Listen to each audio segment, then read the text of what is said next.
Hello guys, pauwi na naman tayo. Parang maganda-ganda ngayon ang kalsada, medyo maluwag. Sana laging ganito. Hindi tayo makapagpatak na maayos kaya maga ang paa natin. Naabot tayo ng gout. Grabe yung sakit kaya dahan-dahan lang magmotor. Ito pala guys, papunta ng Congressional. Pag dinire-diretso natin yan, tatagos tayo ng North Expressway.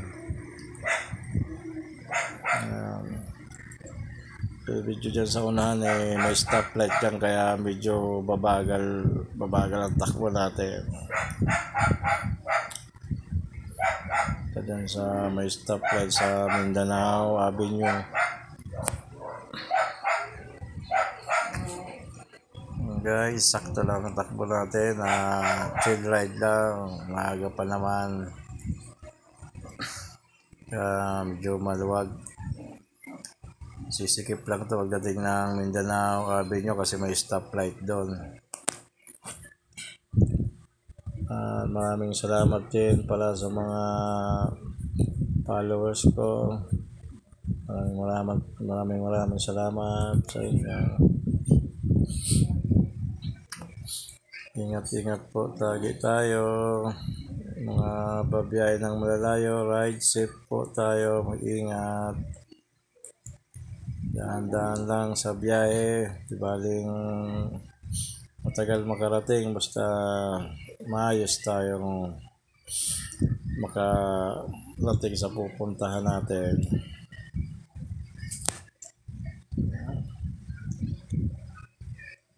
Dito medyo masikip dito kay yung 4-wheel, sinasagad din nila rito sa gilid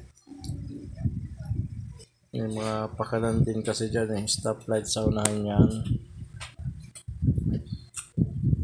Nandun na tayo.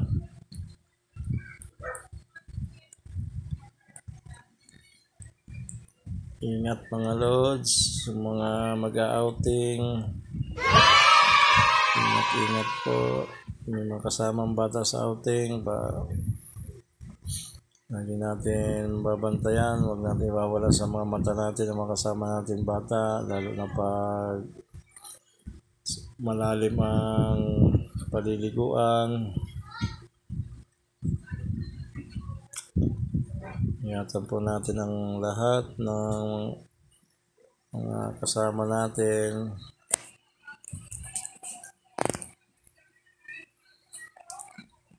Ako dito lang, hindi makapagbakasyon kay masakit ang paa. Hirap pala pag ganito may gout. Grabing sakit. Buti nakakapag-motor pa ako. Pero hindi ko magamit yung preno sa paa, sa kamay lang. Kaya medyo ganito lang takbo ko, hindi ako nakikipagsabayan ng mga matutulin. Parehas din kahit mabagal, makaka-uwi din. Guys, nasa stoplight na tayo ng Mindanao Avenue.